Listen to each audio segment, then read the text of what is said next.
Salvador, Bahia, March 17, 1983. The sky dawned overcast over the Batuba neighborhood, with heavy clouds that foretold a strong storm. The Mirante do Atlantico building, a 12-story residential building built in the late 1970s, looked darker that morning. It was there in apartment 902 that the Almeida Mendonça family lived. Roberto, 43 years old, civil engineer. Helena, 39 years old, university professor, and her twin children, Carlos and Clarice, 12 years old. Neighbors reported that the family had a very predictable routine. Roberto left early for work, while Helena took the children to school before heading to UFBA, where she taught literature. By 7 p.m., everyone was usually back at the apartment. They were a discreet, upper-middle-class family, respected by their neighbors and with no history of problems. On the evening of March 16th, a Wednesday, the Almeida Mendonças had dinner at the apartment as usual. Doorman Josevaldo Pinto registered the family's entry into the building at 6:42 p.m. The maid, Maria das Dores, had left dinner ready before leaving at 5 p.m., as she did every day. Everything seemed normal, but the next morning something was wrong. Carlos and Clarice did not attend the Governador Roberto Santos State School, where they were in 6th grade. Helena didn't show up to teacher class at UFBA at 10 a.m. Roberto did not arrive at the office of construction company where he worked, nor did he answer the 3 calls from his partner, Antonio Vieira. It was a simultaneous absence of all family members that triggered the first alert. At 2:27 p.m. that day, the school coordinator called the apartment without success.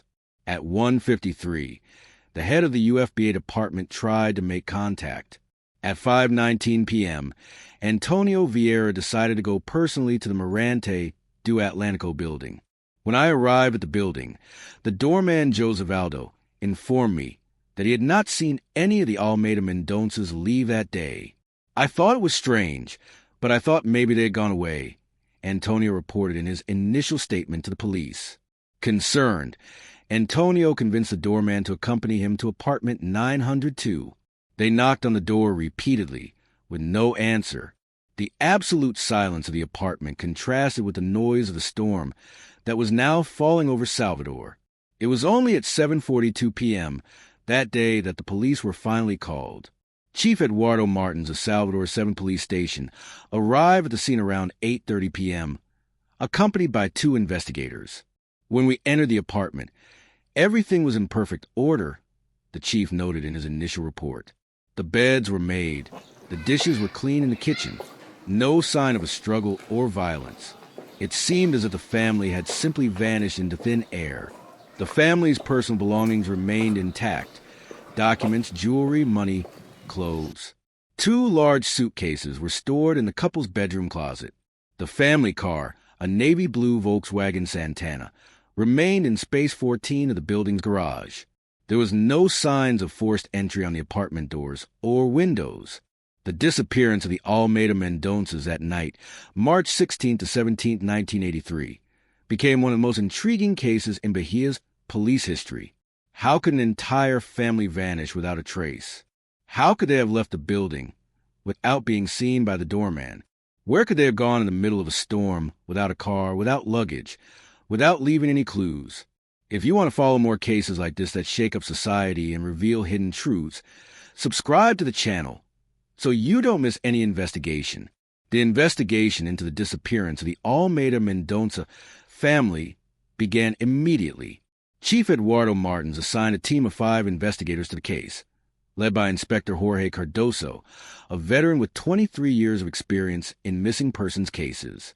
The first 48 hours are crucial in any missing persons investigation, and the Bahian police knew this. A thorough search was conducted in apartment 902. Investigators searched drawers. Cabinets were checked, under beds, behind furniture, looking for any clue that might indicate what happened to the family. We found Helena's diary in a drawer of the bedside table. Inspector Cardoso reported on March 19th. The last entry was dated March 15th, the day before the disappearance. She wrote about problems at the university, but nothing that suggested any serious concern. Dad, On Roberto's desk, investigators found documents related to a project to build a shopping center on Avenida Paralela. Among the papers were notes about a meeting scheduled for March 17th at 9 a.m. with foreign investors. Roberto was involved in important business. Antonio Vieira said during his formal testimony on March 21st, "We were about to close $1 million contract to build a parallel shopping mall. It makes no sense for him to disappear on the eve of such an important deal." The room of the twins Carlos and Clarice was also thoroughly examined. On Clarice's desk, they found a partially completed school project on Brazilian history, due March 17th. Carlos had left his soccer training uniform ready for Thursday. Everything indicated that the family planned to follow their normal routine next. Researchers interviewed 27 residents of the Mirante do Atlantico building between March 17th and 24th. No one reported hearing screams, strange noises, or seeing unknown people in the building on the night of the disappearance. Dona Eleonora Pixoto, resident of apartment 802, just below 902, reported, "I heard the sound of running water around 9 p.m., as if someone was taking a shower. After that, I didn't hear anything else unusual." Doorman Josevaldo Pinto became a key player in the investigation. According to his testimony, no one entered or left apartment 902 after 6:42 p.m. on March 16th. When the family returned home, the building had only one main entrance, which Josevaldo always monitored, and an emergency exit at the back, which remained locked and had an alarm activated. "It's impossible for anyone to leave the building without me seeing it," Josevaldo stated. "I didn't take my eyes off the doorman that night. I remember it well because there was a Bahia game on TV, and I was watching at my station." The investigation expanded. The police checked the family's phone records, bank accounts, and financial transactions. They interviewed Roberto and Helena's co-workers, the twins' teachers and classmates, and distant relatives who lived in Fire de Santana and Ilhis. On March 25th, the first potentially significant clue emerged. Taxi driver Geraldo Santana contacted the police to report that he had seen a man resembling Roberto Almeida Mendonça boarding a plane at July 2nd Airport on the morning of March 17th. He was alone, carrying only a small briefcase. "He seemed in a hurry," said Geraldo. The clue led police to investigate all flights leaving Salvador that morning, but no family member's name appeared on any passenger list. The Bahian press gave extensive coverage to the case. The newspaper A Tarde published a cover story on Sunday, March 20th, with the title "Family Mysteriously Disappears in Salvador." The case began to generate theories among the population. One of the first theories suggested kidnapping, a criminal practice that was on the rise in Brazil at that time. However, there was no ransom demand, and kidnappers usually leave some kind of evidence or contact information. Another theory pointed to a planned escape, possibly related to debts or legal problems, but investigations found no evidence of financial difficulties or lawsuits against the family. The third hypothesis that gained strength as the investigation dragged on without results was that the family had been victims of some violent crime and their bodies had been hidden. Police searched vacant lots, mangroves, and forested areas in the Salvador metropolitan region without success. In April 1983, Helena's family, originally from Rio Grande do Sul, hired a private detective, former police officer Paulo Roberto Silveira, to conduct a parallel investigation. Silveira spent 3 months investigating the case and came to a disturbing conclusion. There are indications that Roberto Almeida Mendonça was involved with powerful and dangerous people. Silveira wrote in his confidential report, delivered to Helena's family in July 1983. The shopping center project may have been just a front for laundering money from international drug trafficking. If this hypothesis is correct, the family's disappearance may have been a cover-up. The federal police were called in to investigate this line of investigation, but never found concrete evidence to confirm Detective Silveira's theory. Roberto and Antonio's construction company, Mendonça and Vieira Engenharia, had a clean track record, and all its contracts appeared legitimate. As the months passed, the case grew cold. In December 1983, 9 months after the disappearance, the Bahia Civil Police officially classified the case as unsolved, although it technically remained open. The last official action in the case before its temporary closure, was the interview with Maria das Dores, the family's maid, who was spending a season in her hometown of Vitoria de Conquista, was only located in January 1984. The boys were excited about a trip their father had promised for the July holidays, reported Maria. Dona Helena bought new clothes for everyone the week before. It doesn't make sense for them to disappear like that out of nowhere. The Almeida Mendonça case gradually became another unsolved enigma in Brazilian criminal history. Over the years, apartment 902 in the Mirante do Atlântico building was sold by family members, occupied by new residents, renovated, and resold. Life went on, but the mystery remained intact. The Almeida Mendonça case might have remained just a footnote in Salvador's criminal history if it weren't for an unexpected event that occurred exactly 41 years after their disappearance. On March 17, 2024, a strong storm hit Salvador, similar to the one that had struck on the same day in 1983. The Mirante do Atlântico building, now over 4 decades old, was undergoing major structural renovation. The current building manager, Roberto Macedo, had hired a company specializing in renovating old buildings after residents reported problems with water infiltration and cracks. We were carrying out an inspection of the building's central ventilation system, reported engineer Marcos Oliveira, responsible for the renovation. The building has a central shaft that runs through all floors, serving as a duct for electrical cables, plumbing, and ventilation. We needed to verify the integrity of this structure. It was during this inspection that technicians made a macabre discovery. In a narrow space between the shaft wall and the concrete structure, at the same floor level, they found human remains. Initially, we thought they were bones from an animal that might have fallen into the shaft and gotten stuck. Oliveira continued. But we soon realized they were human remains and immediately called the police.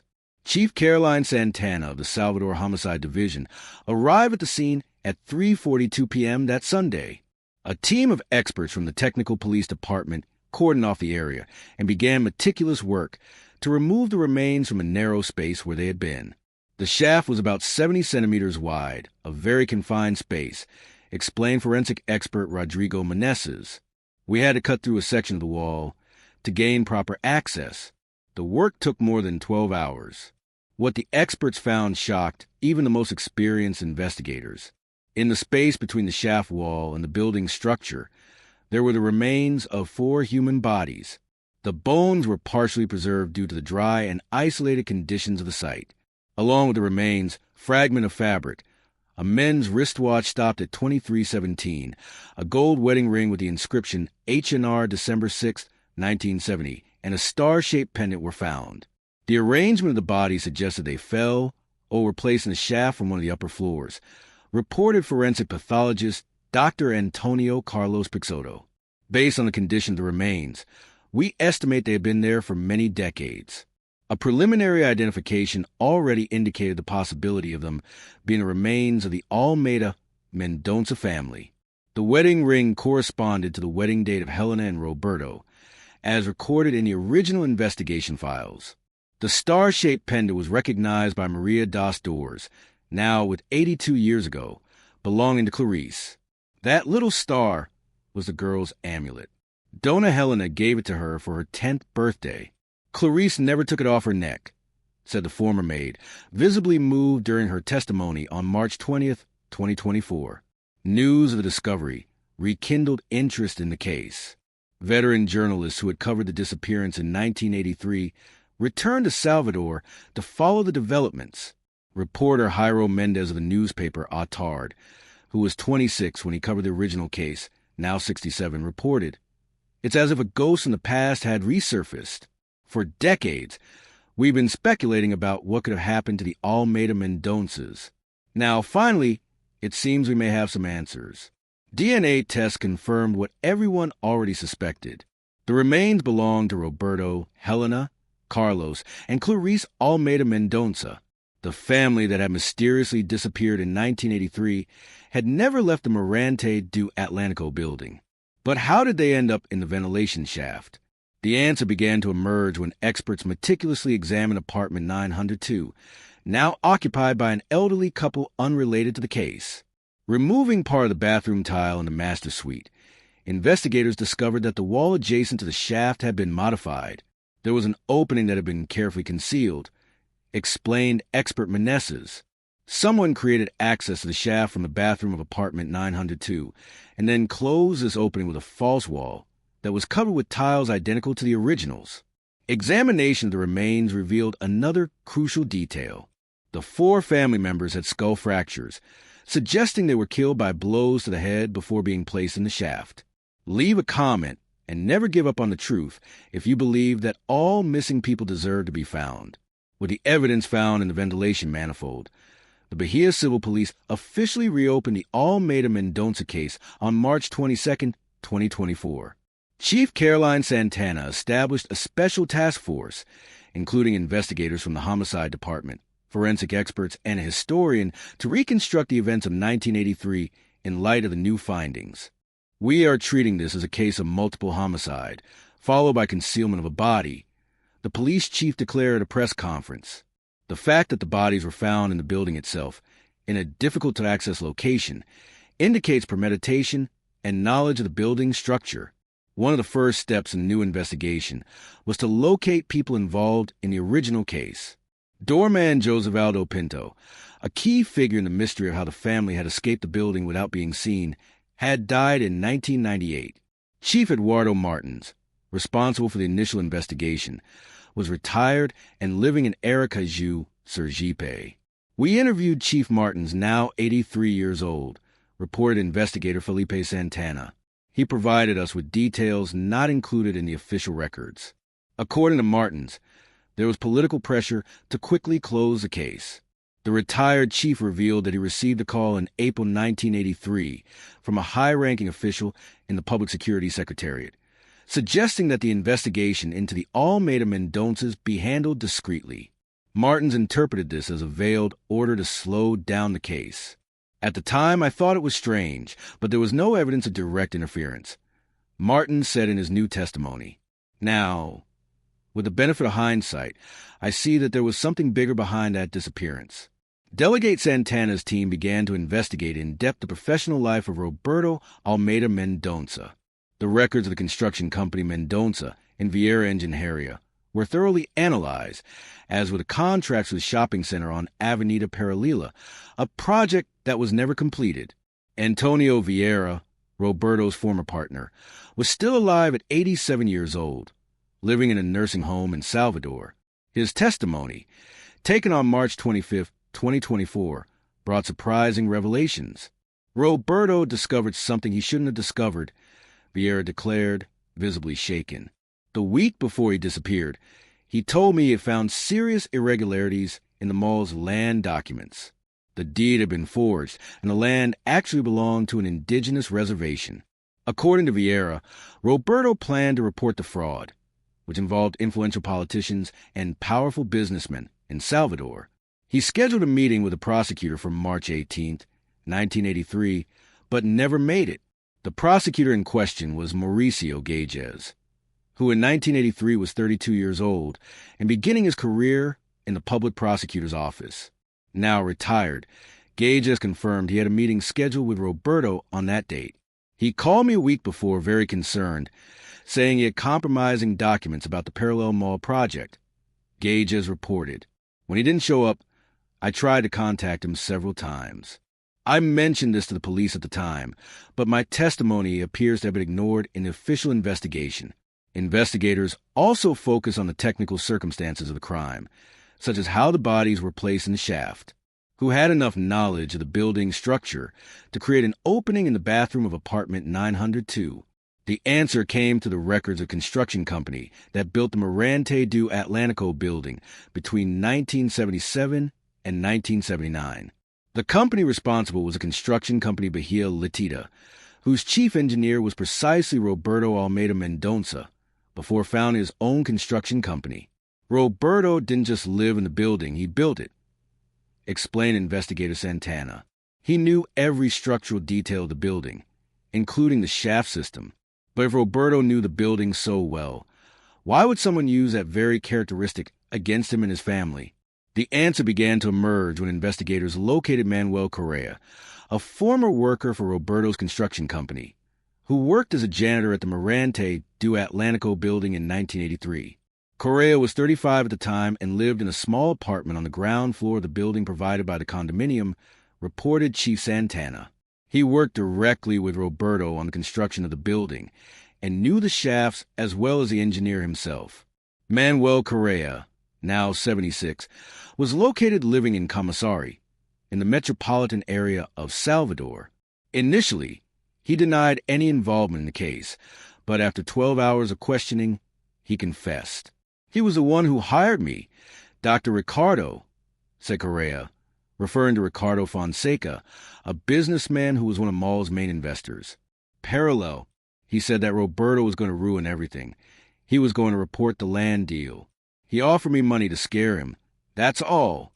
According to Correa's confession, on the night of March 16, 1983, he used his master key to enter apartment 902 at approximately 8:30 p.m.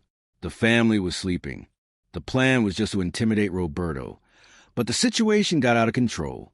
"I didn't want to hurt anyone," Correa said, crying during his testimony. "But the boy woke up and started screaming. Roberto came to see what was happening, and I had to hit him with a pipe. Then the woman and the girl woke up to the noise. I panicked." According to his confession, Correa killed the 4 members of the Almeida Mendonça family that night.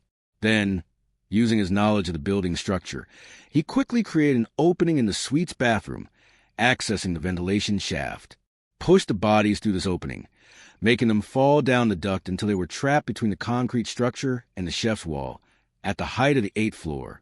I spent the rest of the night closing the opening I made, putting in new tiles, cleaning everything up. No one ever suspected. The doorman didn't even know I had a master key. Correa left his job at the building 3 months later, citing health problems. He moved to the interior Bahia and then to Camacari, where he lived discreetly for 4 decades.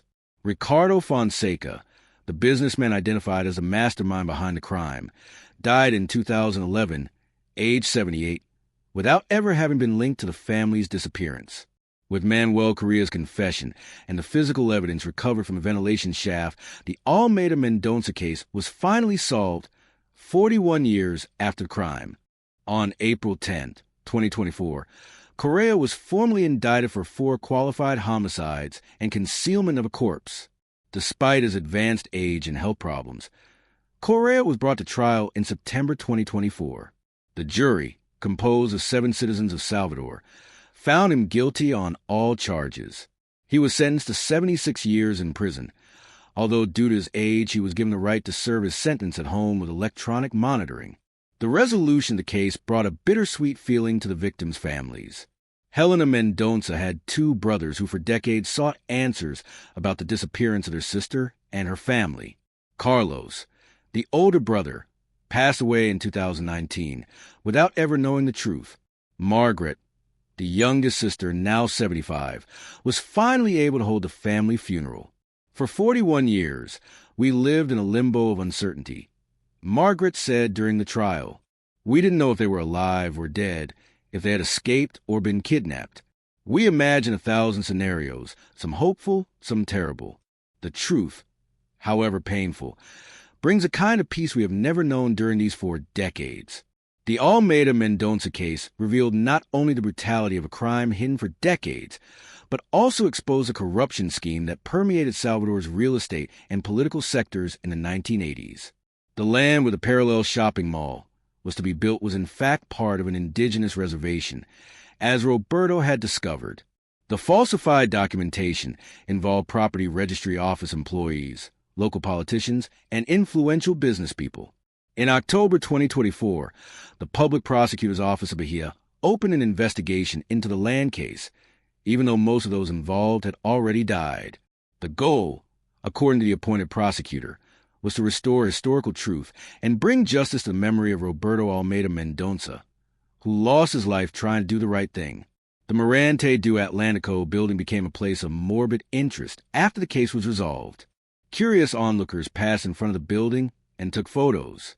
Some even tried to get in to see the famous shaft where the bodies were found. The condominium, bothered by the situation, hired private security and installed additional cameras.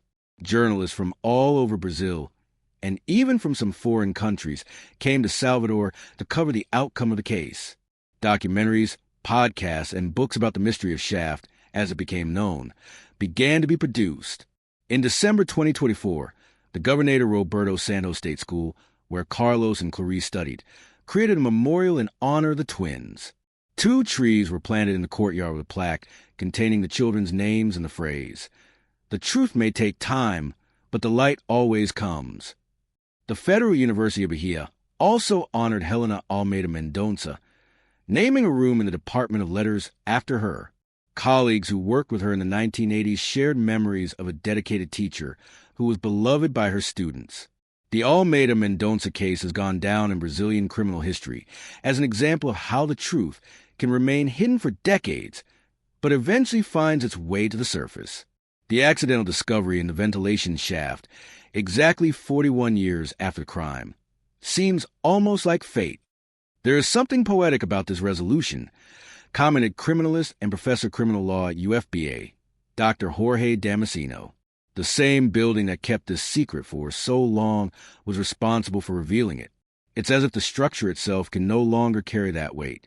For Maria das Dores, the family's former housekeeper who testified in both the original and current investigations, the resolution of the case brought a mixture of relief and sadness. "I always knew they hadn't just left," said the elderly woman. Dona Helena showed me the tickets they had bought for their vacation in July. They were going to Porto Seguro. The boys were so excited. Now I know they never left that building. They were there all along, just a few feet from where people live their normal lives, unaware. The legacy of the Almeida Mendonça case went beyond solving an old crime. It sparked discussions about investigative techniques, evidence preservation, and the importance of never completely closing missing persons cases. In 2025, the Bahia Civil Police created a division specializing in unsolved cases, directly inspired by the late resolution of the Shaft mystery. If you've watched this far, it's because you care about these cases that mark families forever. Leave a comment saying, "I watched this far so I can get to know you and know who really cares about the pursuit of truth." Don't forget to like, share this video, and subscribe to the channel to follow other impressive cases that mark Brazilian criminal history and reveal secrets kept for decades, just waiting for the right moment to come to light.